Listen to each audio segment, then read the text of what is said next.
Baik, kita kembali bersama Damai Unsaku yang mengangkat tema tentang Al-Quran dan kehidupan manusia. Dalam segmentasi berikut ini, Kiai Haji Idrus Romli akan menjelaskan kepada kita lantas bagaimanakah kita memposisikan Al-Quran sebagai petunjuk dalam kehidupan kita. Silakan, Kiai.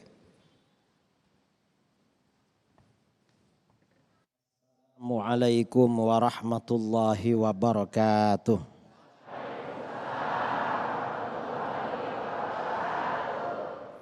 Bismillahirrahmanirrahim.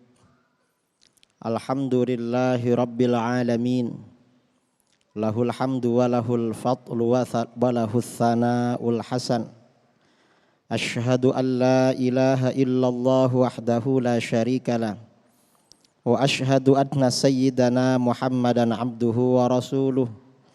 Wassalatu wassalamu ala ashrafil anbiya wal mursalin. Sayyidina Muhammadin wa ala alihi wa sahbihi ajma'in, amma ba'du. Yang saya hormati sahabat saya Al-Mukarram Ustaz Abi Maki hafizahullah, juga Mas Agung. Kemudian juga saudara-saudara para jamaah kaum muslimin dan muslimat yang hadir di Masjid Agung Al-Ihsan, Jalan Kayu Manis, Cibinong. Saudara-saudara para pemirsa TV One Damai Indonesiaku di seluruh tanah air dimanapun kalian berada, semuanya yang saya hormati. Saudara-saudara, memang Al-Quran ini diturunkan oleh Allah benar-benar sebagai jalan hidup. Dan Al-Quran ini kalau dijalankan akan memberikan jaminan pada kita bahagia, sejahtera di dunia maupun di akhirat. Ini Al-Quran. Dalam ayat Al-Quran surat yang kedua tadi dibacakan oleh Ustaz Abi Maki. Saya ingin menjelaskan agak gamblang sedikit. A'udzu billahi minasyaitonir rajim. Bismillahirrahmanirrahim. Alif Lam Mim. Alif Lam Mim ini para ulama kebanyakan tidak menjelaskan maknanya karena termasuk ayat mutasyabihat. Karenanya dalam tafsir Jalalain dikatakan Allahu a'lamu bi muradihi bidzalik. Allah yang mengetahui apa maksudnya, kita gak tahu. Ulama kita saja tidak tahu, berarti kita pasti tidak tahu. Yang beliau tahu kita gak tahu, apalagi yang memang tidak tahu. Kemudian dzalikal kitabul la raiba fi. Itulah Al-Quran, itulah Alkitab. Al-Quran itulah kitab yang sempurna, benar-benar kitab. Jadi Al-Quran ini diperkenalkan oleh Al-Quran sendiri sebagai kitab yang sempurna. Kemudian la raiba fi, tidak ada keraguan-raguan tentang Al-Quran. Bahwa Al-Quran benar-benar turun dari Allah. Tidak ada keraguan-raguan ini bermacam-macam. Bisa jadi perintah, gak boleh meragukan Al-Quran. Bisa jadi ini informasi, kalam khabar. Artinya apa? Siapapun gak bisa meragu-ragukan isinya Al-Quran. Atau siapapun tidak akan mampu menemukan celah untuk menyebarkan keraguan-raguan tentang Al-Quran. Gak mampu. Karena Al-Quran memang sudah memperkenalkan dirinya, tidak ada keraguan-raguan dalam Al-Quran. Karenanya tidak sedikit orang-orang di luar Islam ya, di barat, di dunia modern maupun pada masa-masa silam. Orang-orang di luar Islam membaca Al-Quran tujuannya mencari kelemahan Al-Quran. Ternyata bagaimana?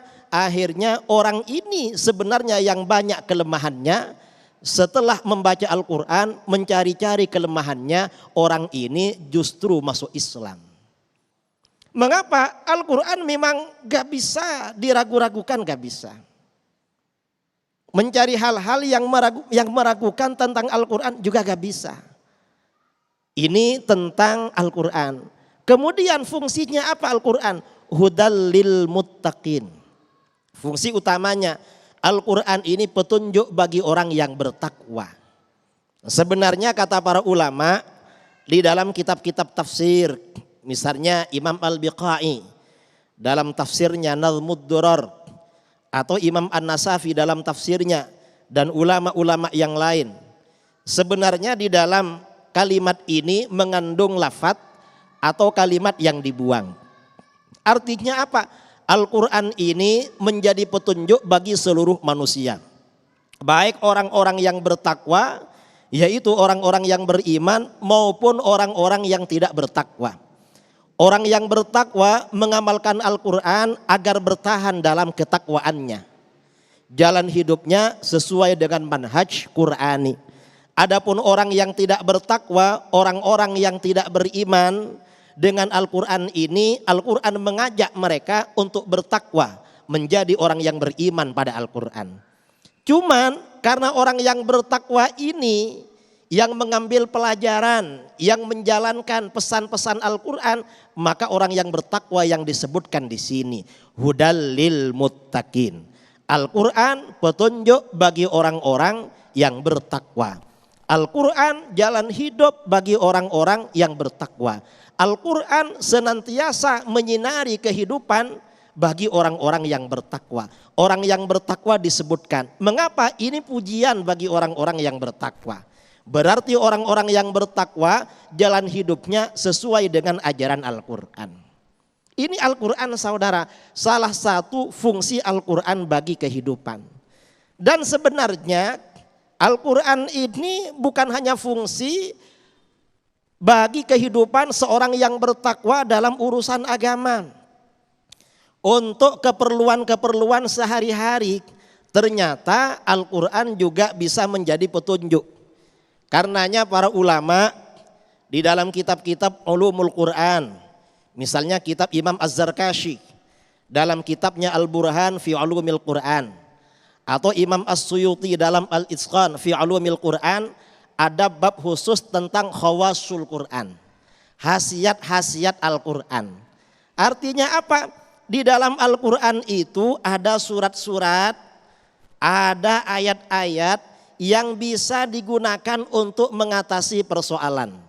Mulai dari persoalan ekonomi, persoalan politik, apalagi memang persoalan agama. Sampai dunia medis, orang yang sakit itu ada ayat-ayat di dalam Al-Quran. Dalam khawasul Quran misalnya orang sakit perut, ayat apa yang dibaca. Kalau orang kena kencing batu, ayat apa yang dibaca. Itu ada saudara. Sampai masalah politik, mau bepergian biar aman, itu surat apa yang dibaca. Di Al-Quran itu ada memang. Jadi Al-Quran ini memang benar-benar lengkap. Ini yang di dalam Al-Quran disebut khawasil Quran dalam ilmu tafsir. Artinya apa? Al-Quran ini memang petunjuk bagi orang-orang yang bertakwa. Dan orang-orang yang bertakwa ini dapat mengambil petunjuk pelajaran dari Al-Quran dari aspek apapun.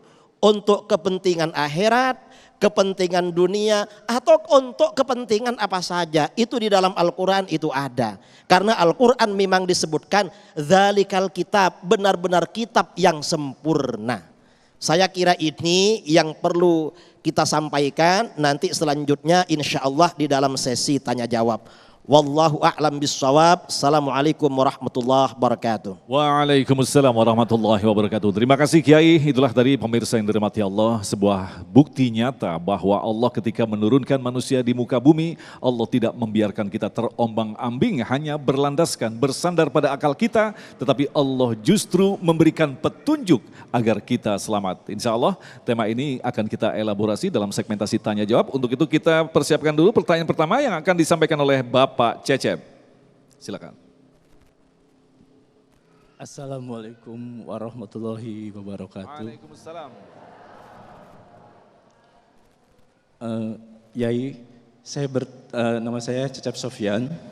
Saya akan bertanya bahwa di dalam Al-Quran banyak sekali hukum-hukum Islam, hukum-hukum. Sedangkan saya baru secuil, apalagi di dalam kehidupan sehari-hari saya, baru saya gemetar sekali Pak Haji. baru sedikit mengamalkan hukum-hukum itu. Apakah berdosakah saya sedangkan banyak hukum-hukum di Al-Quran itu? Demikian berdosakah Baik. dengan hukum yang banyaknya itu? Baik, terima kasih Bapak Cecep. Assalamualaikum warahmatullahi wabarakatuh. Waalaikumsalam warahmatullahi wabarakatuh. Ini pertanyaan yang luar biasa sekali. Kita akan jawab selepas pesan-pesan berikut ini. Tetaplah bersama kami, Damai Indonesiaku.